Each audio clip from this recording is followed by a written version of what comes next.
everybody!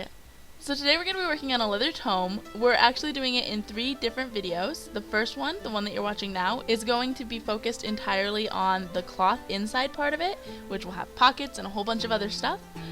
The second one and the third one will be linked in the description. One will be doing the actual art on the leather, and the other will be putting the leather piece to the cloth piece.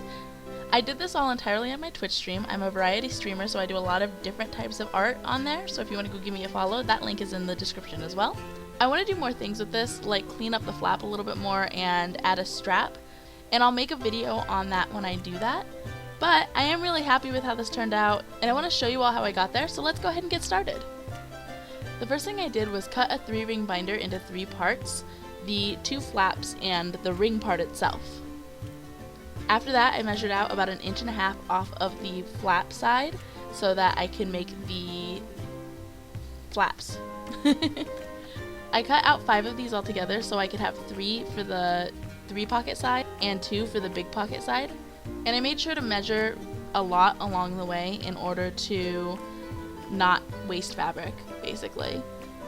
The cutting part of the process was actually the longest part because I wanted to get everything so perfectly measured and sized correctly. And this is my first full leather project on my own where I cut it out and measured it and everything else. So I was like really nervous about doing a good job, and I am really proud of how it did turn out when it did. When you see me folding down the fabric as I cut, I'm actually measuring shorter pockets for the flat 3 pockets on one side. I needed some to be a little bit different length so that you can definitely tell where the pockets are. I also took this time to cut out one piece of the big pocket flap and the big pocket front. There is some stuff I missed on the cutting part the first time, and I'll get back to that later. But for the most part, everything that needed to be cut, I cut out in the first place.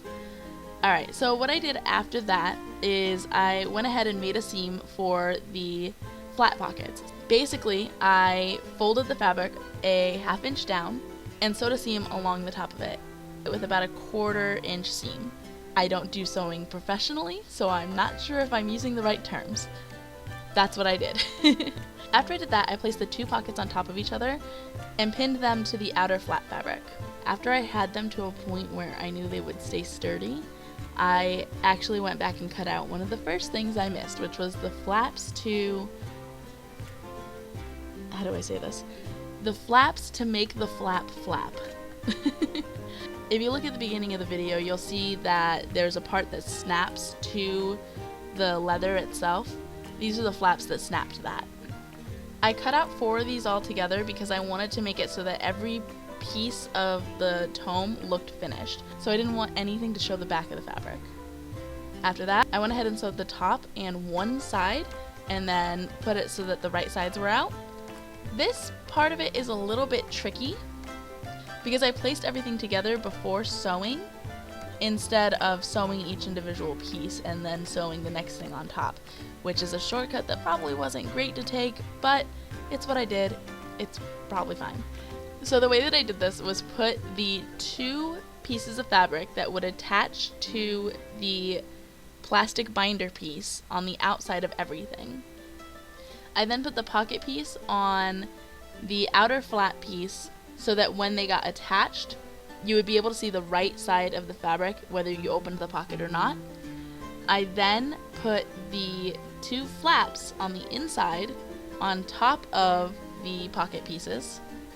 And then I put the outside piece with the right sides touching the pocket piece. I made sure to do this very carefully because I needed the 2 outside pieces to be sewn together at the top with nothing else being sewn underneath it, which was very difficult to do, especially because this is about when I gave up and used a sewing machine. You can probably tell, but I started out trying to hand sew everything on this tome because I wanted it to look very authentically hand done. But when you're working through like 15 layers of fabric at any given point, you tend to give up and just grab your very good machine instead. But I did manage to get through, and when I flipped it all inside out, all of the pockets were exactly where I wanted them to be, and the binder slid in the place I wanted it to. Now I moved on to the side with the big pocket. Again, there were some things I didn't cut out, like the sides that make the big pocket the big pocket. I also cut out a second pocket flap and sewed them together. I then turned them so that both of the right sides were out, and sewed I think 1/4 of an inch inside of that seam so that it looked very uniform and finished. Then I measured out the sides of the big pocket by pinning them together like this, and then I went ahead and cut off that excess. This was hard to sew because I had to move the fabric like around in order to do it, and it was even harder to sew it onto the actual binder flap, but I think it was really worth it. This big old pocket is going to be so fantastic for holding all of my character's tools. After I got that side part sewn, I went ahead and made a hem on this one too. I just moved that 1/2 inch in, sewed 1/4 of an inch down. Then I placed the wrong side to the right side here and attached it to the binder flap, and this, like I said, was really difficult. It took a lot of finagling to get it right. So I actually measured it all out and then pinned it down on one side and then sewed it on that side and then pinned it down, measured it again, sewed it again, and then did it a 3rd time. And then when I was all done with all of that, I actually measured it one more time to be sure everything was right. It wasn't, it was a little bit off, but it gives it character. It's fine. Like I said, I wanted this pocket to be really big because it's gonna hold all of my character's supplies, like candles and maybe even rope, we'll see, I don't know. But I wanted to make this tome all-inclusive for all of her spellcasting needs. Oh, this is for a D&D character, by the way, if I haven't mentioned that already. So yeah, when I was done with that, I went ahead and attached the flap, and I made that at a little bit of an angle too, because I thought it was funny. After that, I learned to use a new tool. So the first thing I did was mark a hole in the fabric where I wanted my button to be. And then I took these fasteners and I measured them to the holes. They didn't exactly fit, so I went ahead and cut the hole a little bit bigger with scissors. And then I used this neat little buttonholer that didn't work very well for me, and I probably need to get a better one. But it does look really good in the end, and I think that copper look on the button really sells the tome idea that I'm having. So I was pretty happy with it, and I went ahead and did that on both the pocket and the flap so that it can obviously snap down. And this took me a long time. Like, just getting this button to work took me like a full 25 minutes. I did get faster when I did more and more fastenings, but it was a task to get used to. After that, I went ahead and pinned the pocket to the inside of the fabric so that it wouldn't get sewn up. Then I realized that I hadn't cut out these flaps either, so I went ahead and measured and cut and got these prepared. And again, I did 4 of these so that I could make it so that all of the outsides were right sides only. Right side versus wrong side, if you don't know, is the side that looks pretty versus the side that does not look pretty. So I went ahead and cut all these out, and then I sewed the top and the side again. And then I pinned these down in order to keep the sides together so they didn't get too off center when I sewed them, because I didn't bother sewing a hem on these because I was going to attach them to something else later. But I put them on the inside of those 2 pieces before sewing so that when I flipped them out, you got the same effect we got on the other side. And then I sewed everything together. And on this one, I didn't worry too much about being extra careful not to sew anything together because all of it needed to be put together the way that it was anyway. After I pinned this, I went ahead and sewed it all together, and then I flipped everything inside out, unpinned the pocket, and then checked to see if it fit properly in the binder flap. I left a lot of excess on both sides of those because I wanted to be able to sew those pieces to the leather, and I'll show you how I had to get like a good hem and everything on that a little bit later. After I did all of that, I went ahead and took those 3 binder pieces again and measured out about how far I wanted them apart on the whole scheme of the leather, and then I measured out about 2 inches outside of that in order to give myself some wiggle room for where everything was going to go. And then I cut that out. I checked a couple of times to make sure that this fit properly.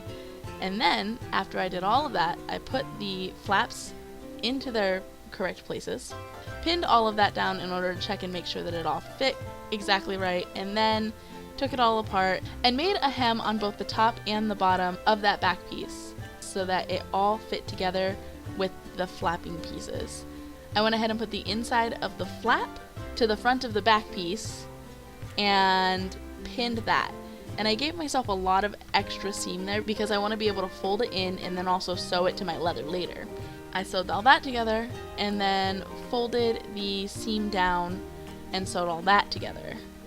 I did this on both sides and got all of that pinned down and then all of it sewn down. And I checked so many times to make sure that these flaps were the right sizes and make sure that everything was perfect and that the flaps were super tight so that there wasn't a lot of loose fabric running around. Anyway, after I did all of that and checked about 50 billion more times, I measured out the fabric for the 3-ring. I went back and forth on how to do it and eventually decided not to pop the 3 rings out of the little plastic binder part. I could not tell you why that decision was made. It was probably for more stability, but I don't remember. So I cut that fabric out and then I measured it to the whole inside piece to make sure that the length was the same, and then cut it to where I could get the seam perfect, and then remeasured over and over again to make sure that the seam was perfect. After that, I sewed the bottoms and then also the insides of the 3-ring piece to make it so that all of that was nice and pretty. And then I measured a crap ton to make sure that all of the rings were going to be in the right place when I went ahead and put this piece of fabric on top of the 3-ring piece. I measured this a crap ton before I cut the holes into where the 3 rings were going to be, and they still didn't quite fit perfectly.